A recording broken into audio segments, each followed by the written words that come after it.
everybody, it's Chris with Chris Country. Today's video, I think I'm going to do, I'll call it an RE video to a video I posted a little while ago about gun control.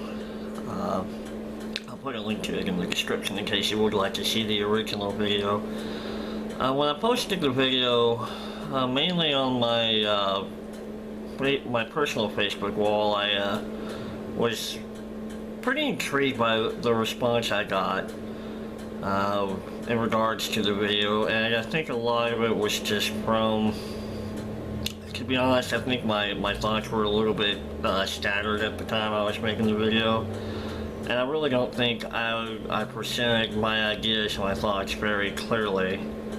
So this is kind of my retake, if you will, of that particular video.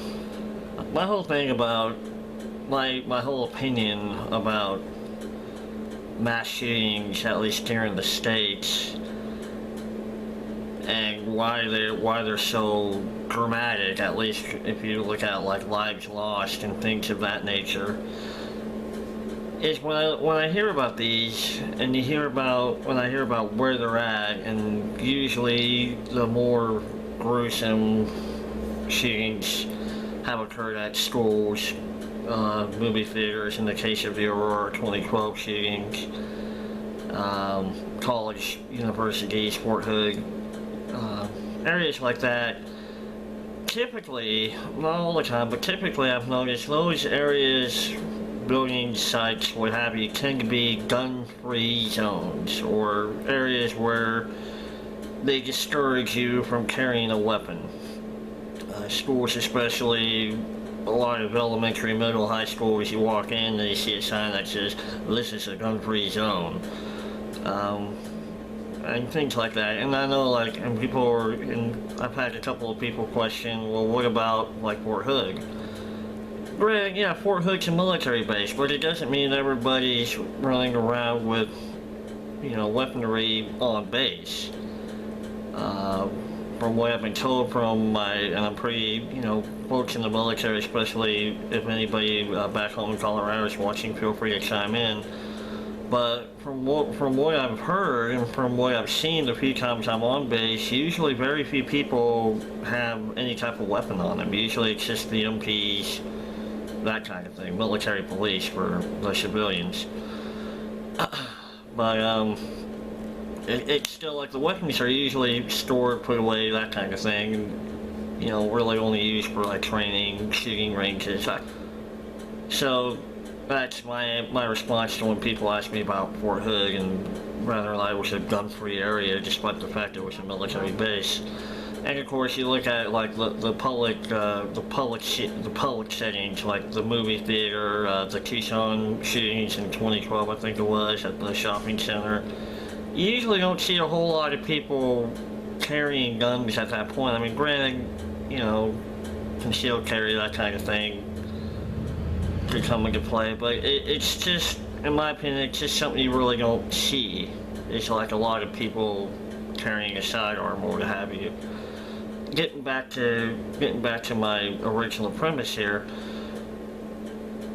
the reason I think, my whole take is, you have these mass shootings, mass being more than a few deaths, obviously, because the person with the gun, the shooter, knows that he's going into an area where there's very few people that are going to have a weapon.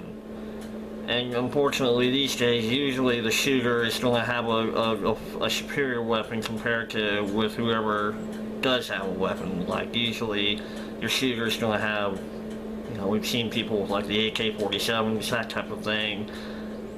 And at the most, the only weapon that's going to be around is maybe, what, a Glock, a 9mm. I'm not really that much of a gun expert. But the point I'm trying to get at is they know that they can go in and cause death and harm very quickly, very rapidly, before anybody can really retaliate and intervene. Or intervene and retaliate, however which way you want to put it. That's one of the main things I feel about the mass shootings, is just that The gunmen know this, and this is why they usually select these targets. And of course, they're going to have their, every gunman has their reasons, that kind of thing. Seen it, heard it.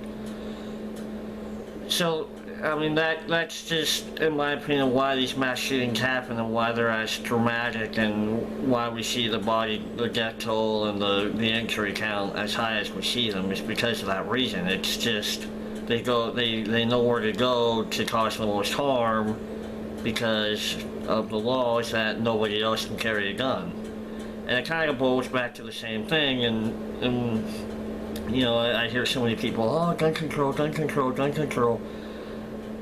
And my feeling is, criminals are going to look at gun control as just like they look at the laws of like, well, it's illegal to steal a car. They're still going to do it.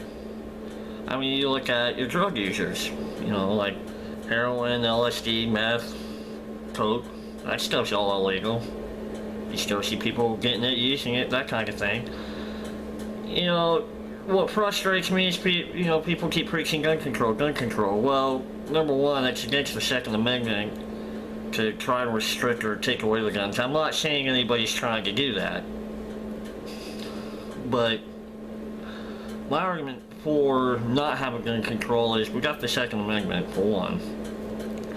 For two, the more restrictions and laws you put into place, the more difficult it is for responsible gun owners to have access to these guns. It's just more cumbersome. And at the same time, these criminals, and we've seen it documented too, people that aren't supposed to have guns are still getting guns. Black market, buying them privately, that kind of thing. There's I'm pretty sure there's plenty of ways to obtain guns. I mean, shoot, we're still seeing people, think of the Hollywood shootout, okay? Granted, the weapon at the time wasn't really illegal, but the 100-round magazines were, and they still had them. So, of course, no matter how much gun control you put in, all you're doing is just basically restricting, for the rest of the nation, the ability to get guns. Which is why I've always been against gun control. Now, I do agree with, like, running the background check. People who have felonies or stuff like that shouldn't have access to a gun. I get that. But you still see folks getting guns that aren't supposed to have it. So, in my opinion, gun control in that route will not work. Because it's been proven.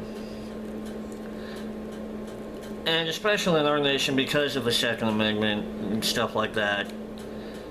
I mean, and it's also, the gun violence happens outside of our nation. Well, violence, period, just happens everywhere. It's just part of human nature, I guess. So I don't think we'll ever get to a point where we just don't see the gun violence. I just don't.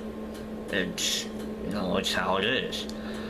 But I think we could probably avoid the body count, the death count, the injury count if we started getting away from like the gun-free zones. Because I feel like if the people out there that are intent on doing harm, intent on killing, know that there are people that are allowed to have guns in like these areas, these settings, they may not do it, it might deter them, or if they do it, it'll be easier to intercept, intervene, and stop a shooting from racking up a body count. Again, this is just my opinion, Again, I don't think we'll ever completely get away from gun violence. I mean, guns are everywhere, and we see them. Robberies, murders, mass shootings. Just unfortunately, it is how it is, and it's not just here, it's everywhere. It's not just our nation. But again, this is just my opinion. Me kind of restating things from the original gun control video. Just some food for thought. But hope everybody has a great day. I'm Chris for Chris Country. You can always visit me on my Facebook page, Chris Country, or feel free to rate, comment, and subscribe to my YouTube channel. I hope you all are having a wonderful day, night, week, weekend, whatever time it happens to be, wherever you may be at, and we will see you on the next video.